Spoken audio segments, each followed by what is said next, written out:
Eu já queria prontamente agradecer o René. René, obrigado pela... Muito legal estar aqui. Obrigado por ter aceitado. Tem um monte de gente aqui que você deve conhecer. Sim. Para quem não sabe, ele já trabalhou aqui durante o tempo aqui na Local Web. E eu queria uma salva de palmas para ele, por favor.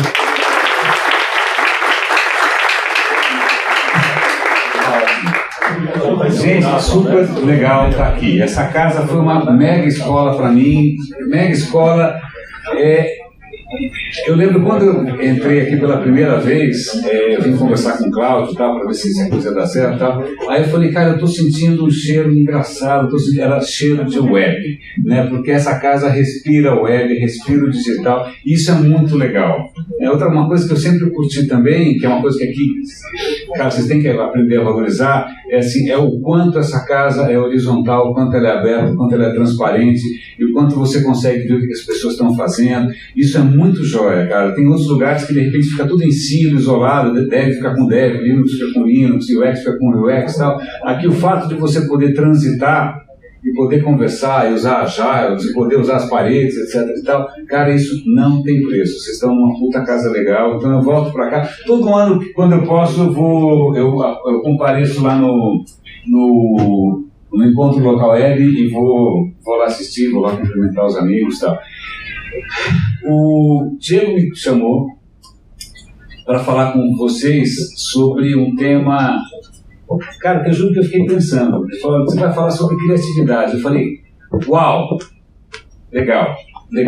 Aí eu falei, o que eu tenho para falar a respeito? Eu produzo que nem um animal, eu sou uma fábrica de conteúdo, eu produzo muito, eu crio muito, mas o fato de criar muito me torna criativo? Eu não sei. Então, ao invés de trazer um PPT e tal, eu trouxe algumas coisas. Eu trouxe meia dúzia de imagens que eu coloquei aqui no Google Drive. Vamos ver. Alguém tem ideia de quem é esse cara aí? Sócrates, muito bem. Muito bem, Sócrates. É lógico, isso não é exatamente uma selfie, alguém fez, né, de orelhada, baseado na informação importantíssima de que Sócrates era muito feio. Ele era um cara muito feio e chato. Como ele era um cara muito feio e chato, ao invés de ser, né, ficar lá na Grécia, lindo, maravilhoso, fazendo as Olimpíadas, vamos mudar de assunto,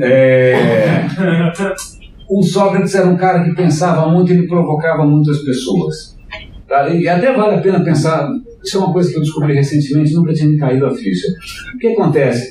Na época dele, a Grécia, pela primeira vez, era uma democracia de verdade. E democracia, cara, como dificilmente aconteceu de novo. Por quê? Se tinha lá tiranos, reis do cacete, derrubaram o cara, falou, não, agora quem manda é todo mundo aqui, todo mundo manda, todo mundo é igual, e putz, amanhã você vai ser o prefeito, depois de amanhã esse cara que é o prefeito, depois de amanhã aquele cara que é o prefeito. Então todo mundo participava e tudo era decidido no gogó, no debate público, na votação. Tá? Legal. Mas e o que nosso amigo feinho aí, ele encasquetou? Falou, peraí, um instante só. Não, você vai ser prefeito amanhã, tudo bem, você eu conheço. Agora esse cara vai ser o prefeito amanhã. Quem garante que esse cara está preparado para ser um bom prefeito? Né? O que você precisa saber? No que ele vai basear as decisões dele? Porque cada hora é todo mundo é diferente. No que ele vai basear as decisões? E aí que começa a mania do cara, do quê? De perguntar. Tá? Aliás, a gente está numa casa dessa, com data show, e com ciência, e com tecnologia, porque esse cara começou a perguntar há 2000 anos. Ele começou a perguntar, cara, por que você quer trabalhar com digital? Aí vamos supor que você responda, para fazer o bem. Então, tá, como é que você define bem? Eu defino bem. Né? Aí o cara vai perguntando. É lógico, chega uma hora que fala, meu, sai daqui, você é chato. Né? Tanto que no final, coitado, foi condenado a se matar. Mas é esse tipo de pergunta. Por que eu estou lembrando essa história? Porque eu falo, cara, criativo. Por que a gente está querendo saber, ou por que a gente está querendo ouvir falar de criatividade? Que diabos que é criatividade? Será que criatividade é uma coisa que sempre fez parte da história da gente? Será que sim? Será que não? Né? Será que criatividade é o quê? Por que será que a gente tem que ser mais criativo? Alguém tem uma ideia? Para quê?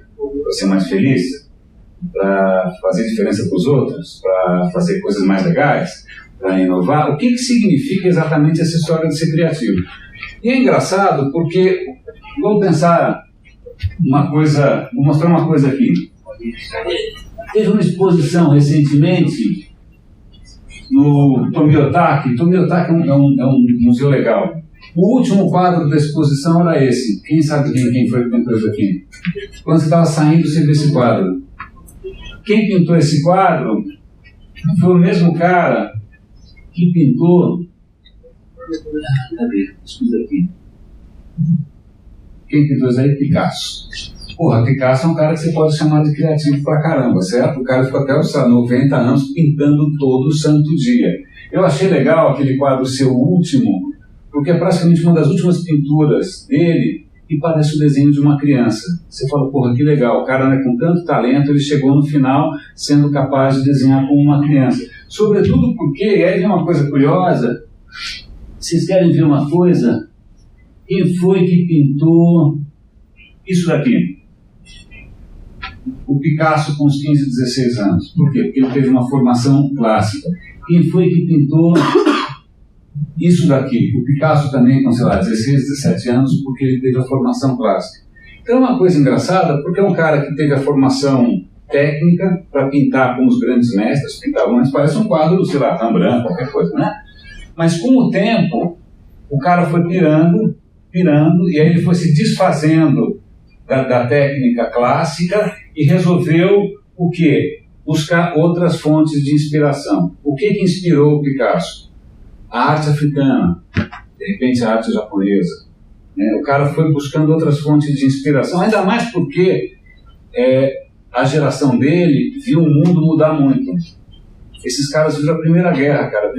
Antes da Primeira Guerra tudo era bacana, todo mundo dançando valsa, tá? Acabou tendo 10 milhões de mortos, uma desgraça total, e ninguém acreditava mais em nada. Foi quando veio o surrealismo. Então a pessoa falava, não, esquece, a civilização acabou, vamos buscar outras fontes de inspiração. Então o Picasso foi meio um desses caras, ele pegou a Segunda Guerra. Você já viu um quadro chamado Guernica, que é um quadro gigante que ele pintou? É enorme, cara, é enorme. A gente está acostumado a ver na tela, cara, mas é um troço com uma parede inteira. Então, Picasso é um cara que a gente poderia chamar de criativo, certo? Mas aí, o que é interessante do Picasso, reza a lenda, não sei se é anedota ou não, que uma vez perguntaram para o Picasso, Picasso, por que você pinta? Eu sou para não pular a janela. Para não pular a janela. Então, você percebe que, às vezes, a imagem que a gente tem da criatividade, que é uma imagem assim, sei lá, que a gente já nasceu dentro de um certo mito do criativo, né? O criativo é aquele cara criativo, basicamente criativo, que tem aquela alegria na criação, etc. E tal. Pô, mas um dos caras mais criativos do mundo falou, cara, isso pra mim, se eu não fizer isso, eu fico louco. Então isso já começa a dar uma leve pista de que talvez a imagem que a gente tenha do que é ser criativo não é tão real assim, tão verdadeiro assim. Voltando para o nosso amigo Sócrates, isso é uma coisa curiosa.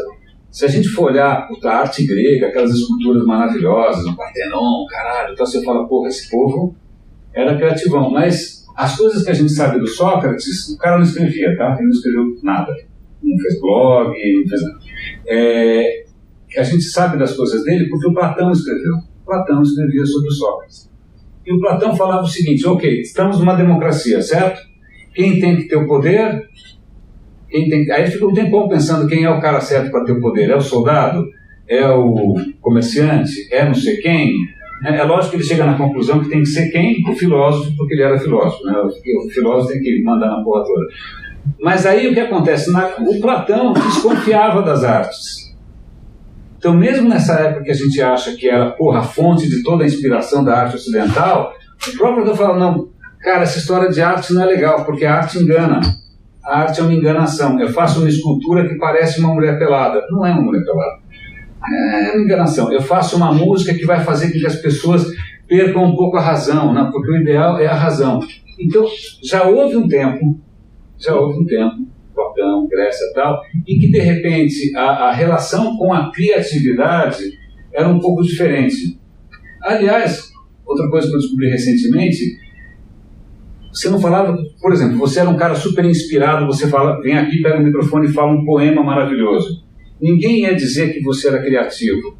Sabe o que ia acontecer? Você foi tomado pelas musas. As musas, ou seja, você não é ninguém, quer dizer, a musa habita você E a musa que faz você ser um bom poeta, um bom músico, um bom pintor. O que é estranho, né? Quer dizer, você tira a história, quer dizer, o mérito não é meu. Se eu sou um cara inspirado para falar, é porque as musas me inspiram. Estou colocando esse contexto todo para ver que essa noção de o que a gente chamaria de criativo talvez seja relativamente recente. Talvez seja relativamente recente, e eu acho que de uns tempos para cá ela mudou bastante de figura. Eu vou colocar da seguinte, eu estava falando agora com a Fernanda, ali na entrada, e eu falei, cara, como o mundo do digital está mudando. Quando eu comecei, em 96, 97, cara, o que a gente fazia era ridículo, era assim, HTML tosquinho, era podreira, vocês não têm noção, era muito enganação, era muito podre. E aí, mas aí, os primeiros lugares que tinham para trabalhar era agência de publicidade. E aí, logo no começo da web brasileira, essa é a minha impressão, o digital ficou muito influenciado pela mentalidade publicitária. O cara queria fazer na web o que ele fazia na revista, o que ele fazia na TV, ele queria ganhar prêmio, ele queria fazer campanha, né? Isso durante um bom tempo dominou a cena. O Brasil ganhava prêmio lá fora. Se tinha criativos, olha de novo, criativos que eram premiadíssimos. Não sei se alguém ouviu falar aqui, André Matarazzo, Susana Applebaum, Michel Lente, PJ. Você tinha criativos que trabalhavam a peso de ouro. Você tinha as agências mais criativas do país. Você tinha qualquer clube, etc. Cadê esse povo hoje? Cadê esse povo hoje? Na real, de uns tempos para cá, por inúmeras mudanças, né? Primeiro porque a gente descobriu que a internet não é só uma TV com mouse, né? A gente descobriu que serve para outras coisas. Recentemente teve esse fórum e-commerce Brasil, não sei quem foi, mas porra, eu fui, cara, colossal. E-commerce é uma coisa gigante, né? Internet Bank é uma coisa gigante. A internet faz parte da vida de todo mundo. E não necessariamente é mais o domínio dos criativos. É de gente que de repente cria coisas úteis. Certo? Certo. Então, mudou um pouco de figura.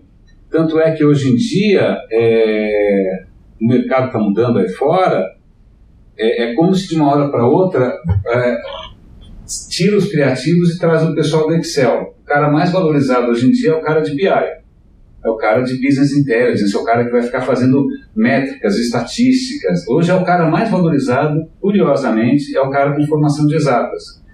Porque entre aspas, criatividade começou a ser mensurada, começou a ser medida com números. Então, dane-se se ela é mais criativa ou não, funciona ou não funciona. Então, de uma hora para outra, o glamour que a gente tinha com relação ao criativo publicitário, ao criativo genial, começou a ficar meio bagunçado. Tudo bem, tem cane ainda, tem cara que ganha prêmio lá, tem umas campanhas que são interessantes, mas você começa a perceber que não é só mais uma grande ideia, tem uma puta execução por trás, né? Tem uma visão de tecnologia, de internet das coisas, etc. e tal, que não é mais aquela criatividade meio alegrinha, né, que a gente tinha. Então, o conceito começou a mudar. E aí eu me pergunto... Então, vou lembrar de outro grego, então. Hoje eu estou inspirado. Eu li outro dia um livro muito interessante que chamava assim, Como Fazer a Coisa Certa da Maneira Certa. Por quê? Né? Por que o cara perguntava isso? Era, na verdade, um livro sobre ética. E ele resgatava um outro grego, que era Aristóteles, que ele falava o seguinte, tudo que você faz tem um propósito final. Tá? E aí, esse propósito final chama telos. Tá bom? Tem mais uma palavra em grego. O autor do livro contava a seguinte história.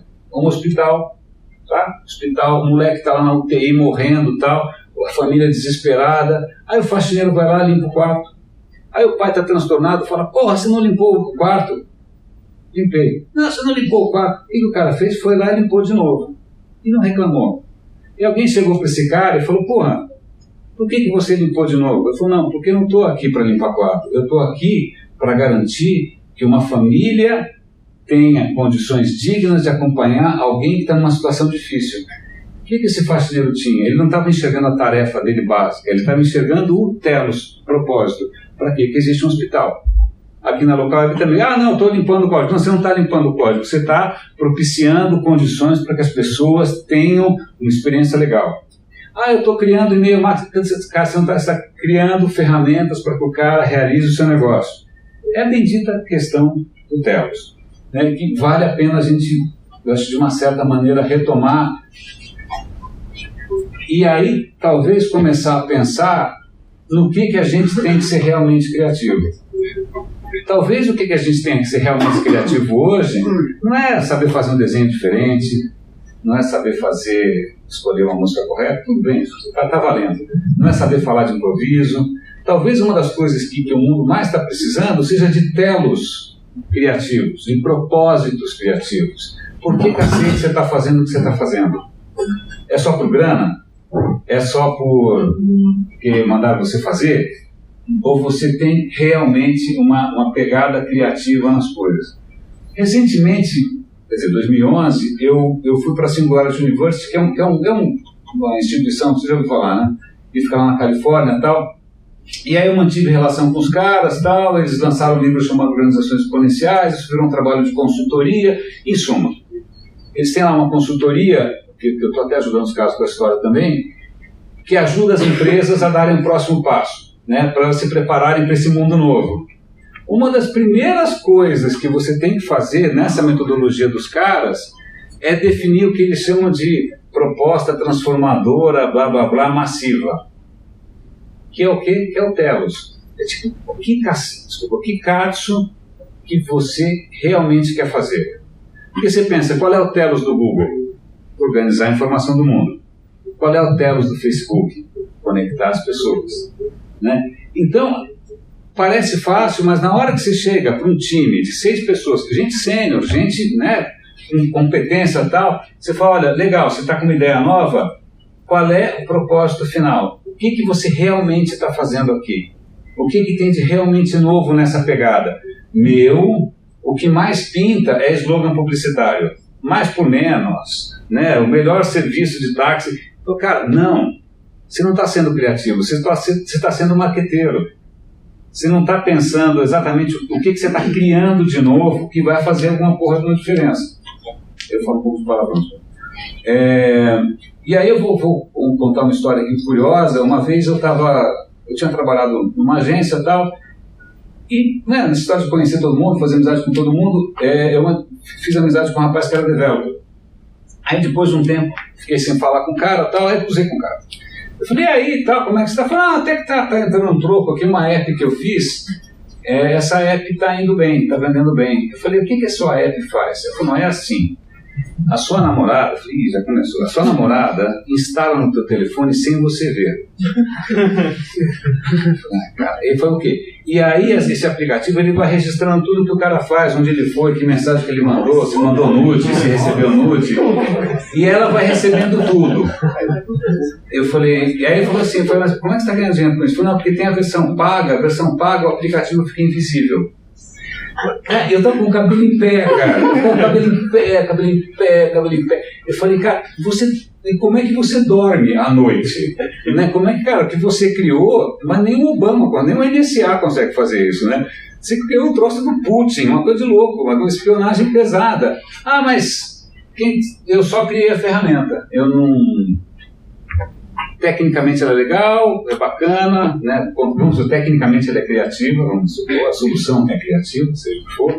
Mas falam, cara, que caralho você está fazendo, bicho? Sei lá, absolutamente pavoroso. Não, quem tá usando é o usuário, não sou eu.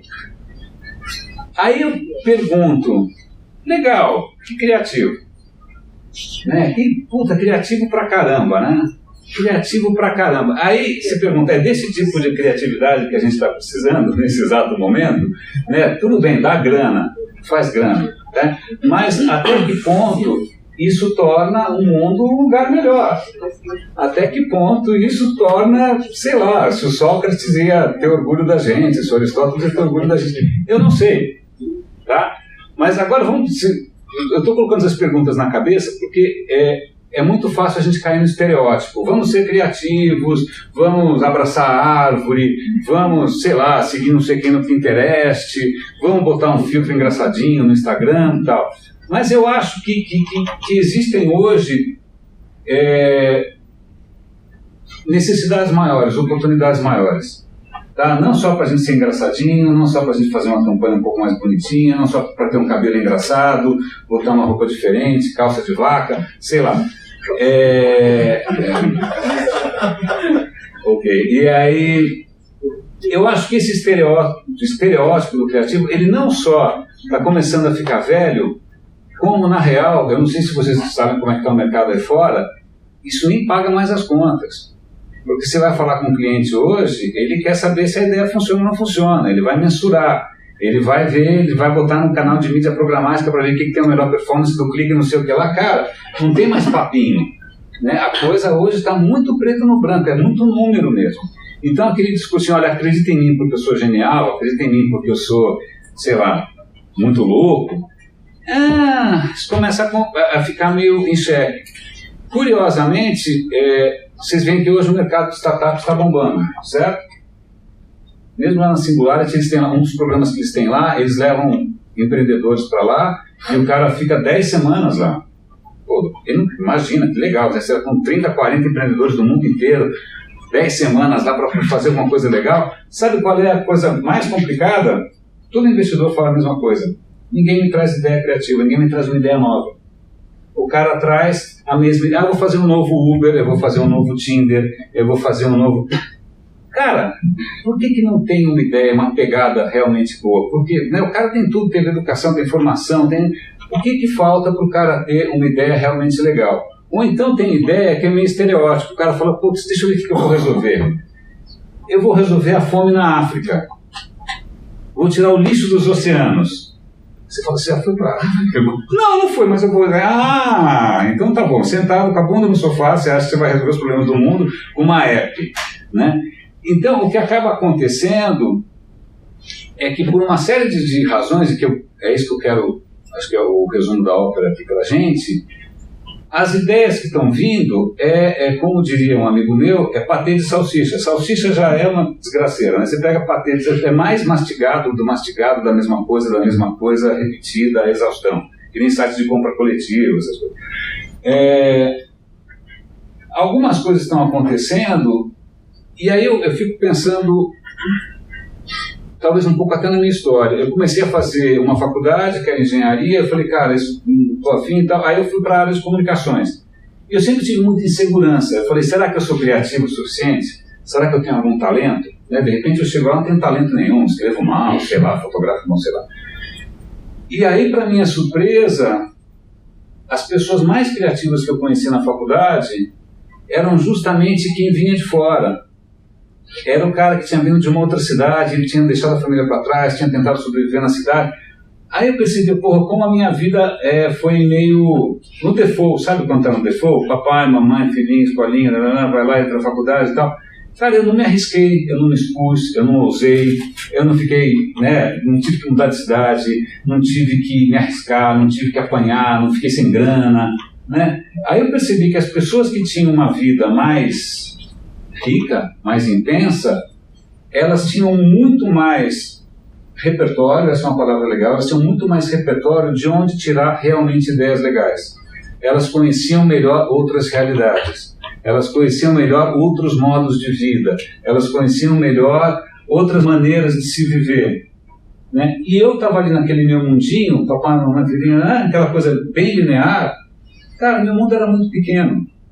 Meu mundo era muito pequeno. Da onde que eu ia tirar alguma ideia realmente criativa, alguma ideia realmente nova? Que problema que eu conhecia? Que realidade que eu conhecia? E aí, desde então, eu acho que se alguma coisa fez diferença para mim, eu fiz um monte de porra louquice, na verdade.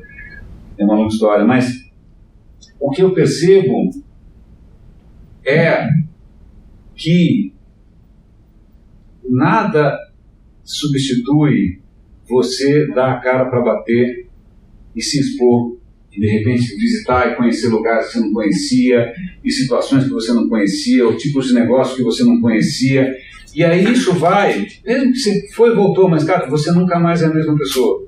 Eu mencionei a história do Guernica, né, que é o quadro do Picasso. Não sei se vocês sabem da história. A história estava tendo a Segunda Guerra, foi antes da Segunda Guerra Mundial. A Alemanha estava tendo uma revolução na Espanha, uma guerra civil, e a Alemanha resolveu ajudar os filhos da mãe, resolveu ajudar o pessoal do mal. E aí a Alemanha bombardeou uma cidadezinha inocente, uma cidadezinha de gente comum, e matou um monte de gente. O Picasso leu aquilo no jornal, ele viu uma foto, ele conhecia a cidadezinha, aí ele ficou tão passado que ele fez o Guernica para homenagear a guerra. Se eu entrar agora aqui, a gente vai ver o Guernica. Aí você fala, fine. Só que assim, se você for até Madrid, for estar lá, como é que chama o museu? Museu Reina Sofia, talvez não lembro. A hora que você vê aquela porra na parede, se você não chorar, você tem algum problema.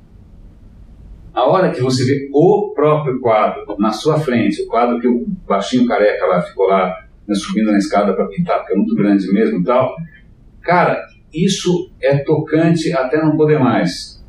O que isso quer dizer?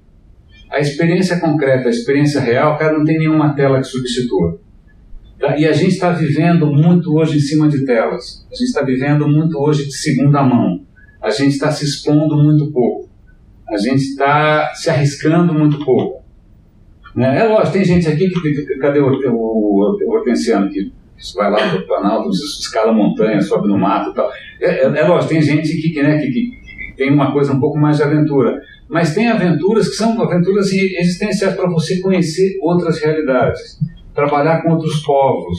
De repente ver como é que sei lá, como é que as pessoas na Ásia reagem, na Argentina reagem, no Chile reagem. Para isso precisa de grana? Talvez sim, talvez não. Às vezes é uma questão de foco, às vezes mesmo na sua própria cidade.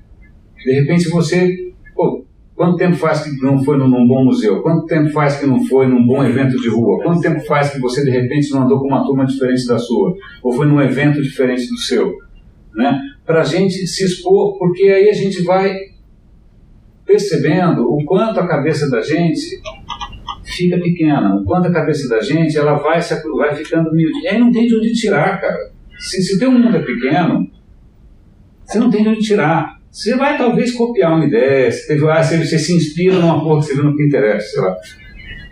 Mas para sair alguma coisa que seja realmente autêntica, que seja realmente orgânica, que seja realmente nova, cara, que tenha alma essa porra, quer dizer, você tem que ter vivido e se exposto, e errado, e apanhado, e tomado o pé na bunda, essas coisas todas que fazem parte de estar vivo.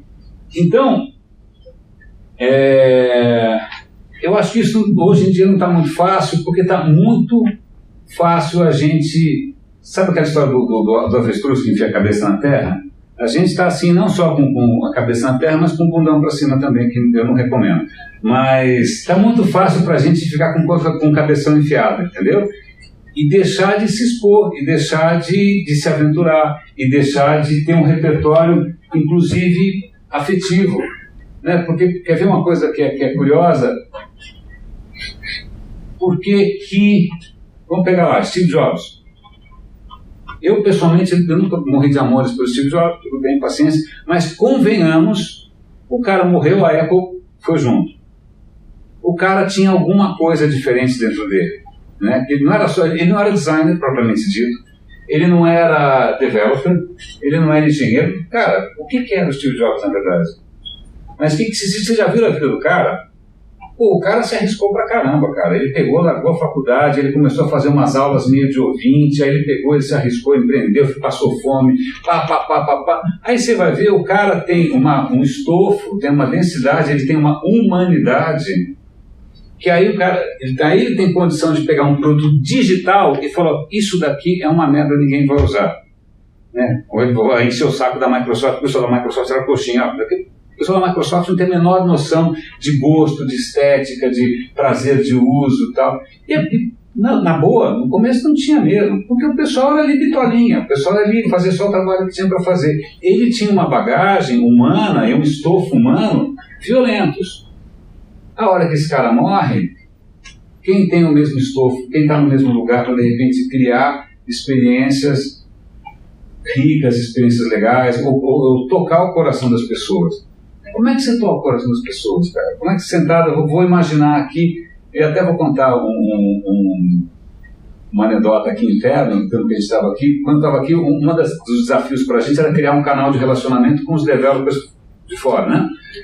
Aí vamos pensar então aqui, a gente conhece super bem esses caras, a gente conhece super bem, a gente conhece super bem e tal, então vamos pensar quais são os benefícios para esse relacionamento. Aí começamos a pensar o plano bronze, prata, ouro, né? O cara vai ter acesso, vai ter isso, capacitação, vamos pensando em várias coisinhas para o cara ganhar. Aí alguém teve a seguinte ideia, a gente já conversou com os caras para ver se algum deles quer essa porra toda. A gente chamou os caras, o cara falou, esquece tudo isso, esquece, eu não quero nada disso. O que eu realmente quero é, quando eu tiver algum problema, eu ligar para vocês e falar com alguém que não seja, que não vai, né, pedir para eu ver se a tomada está ligada ou não, e para eu passar essa informação para o meu cliente. Cara, a gente estava trabalhando na imaginação só, no imaginário, a gente estava sendo criativo a partir de nada. Né? A hora que a gente foi conversar com os caras e ver qual é o problema de verdade, era outro, a gente não tinha noção. Por quê? Porque a gente ficou sentadinho aqui no ar-condicionado. Se a gente tivesse sido bacana, né? E aí tem uma coisa que eu acho que a gente tem, que a gente não aproveita como deveria aproveitar, que é a seguinte, qual é uma das maiores riquezas que esse país tem? Ou que ainda tem, se não roubaram, né? Essa não roubaram ainda, o resto já passaram a mão. Mas qual é uma das maiores riquezas que a gente tem no país? Uma das maiores riquezas que a gente tem no país é problema pra caralho pra resolver. Muito problema pra resolver. Se você morasse na Finlândia, não tem problema pra resolver, você fica enchendo a cara. Na Suécia, você fica caçando Pokémon, porque não tem nada pra resolver. Sério, nada. O sexo é fácil, tem vodka, tá tudo bem. Faz frio, mas também se acostuma. Mas, cara, aqui, você dá 2 passos, tem alguém precisando desesperado de ajuda. Alguém precisando desesperado que alguém tenha alguma sacada legal, alguma, né, que junte, consiga costurar vários talentos e aí consiga vir com uma solução que seja criativa. Criativa porque está criando alguma coisa que não existia antes, né? Porque está criando um futuro novo. Isso até é um bom critério, né, para a gente pensar até que ponto uma ideia é criativa ou não. O que ela está criando? Que futuro que a sua ideia está criando? Um futuro onde a namorada espia o namorado escondido? Ou está criando um futuro em que meia dúzia fica rica enquanto o resto não? Ou você está criando um futuro em que volta um monte de gente desempregada e também, sei lá, o Superbag ganha grana? Que caso de futuro que a gente está criando?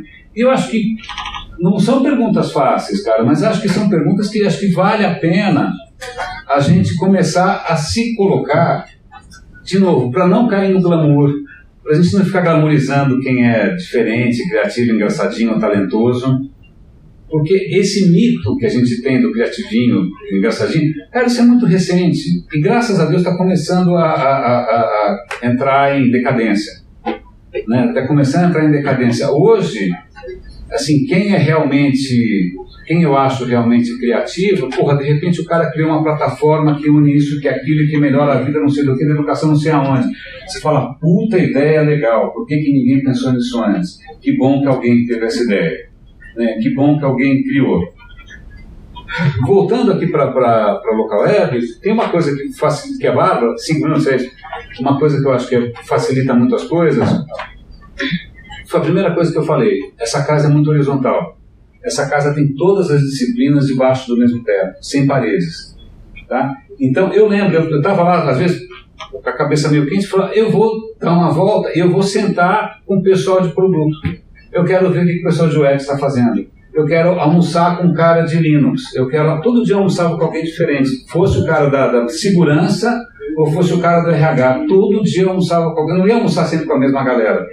Porque, né, para conhecer o que o cara está vivendo, como é que ele enxerga, o que ele está fazendo, para aumentar meu repertório. Então, a gente tem aqui na Local Web uma coisa que acho que é muito valiosa, que é essa possibilidade da gente sair da caixinha da gente. Quando a gente pensa fora da caixa, não tem que dizer, vamos pensar fora da caixa, que é meio clichê, eu sei, mas é que, na verdade, cara, a gente cria a caixinha para a gente mesmo, cara. Você só vai no evento, no mesmo evento sempre, para ver as pessoas iguais, na mesma comunidade, na mesma lista do WhatsApp. Cara, é todo mundo igual. É todo mundo igual. E se a gente não conseguir reverter isso, que diabos, na verdade, a gente está criando? Então, era mais ou menos o que eu tinha para falar, dei uma volta danada.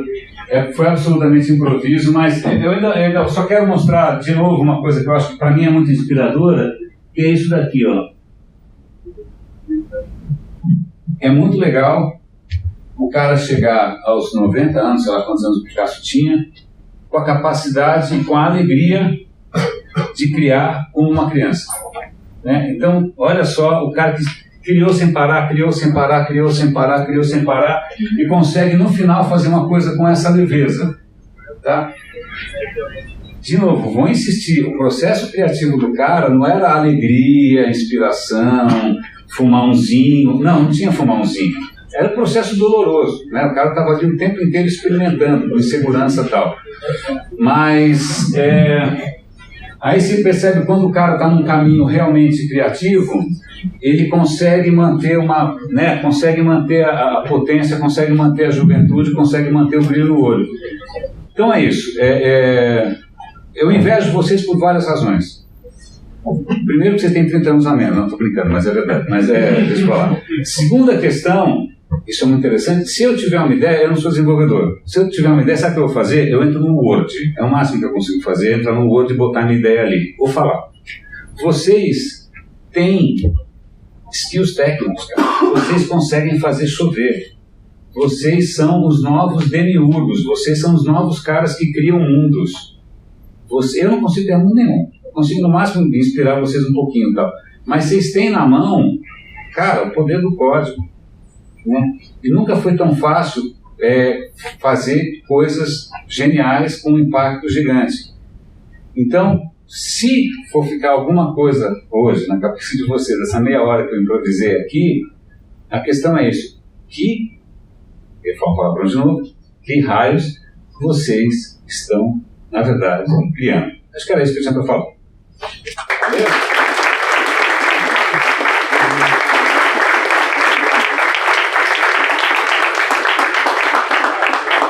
Negócio aqui.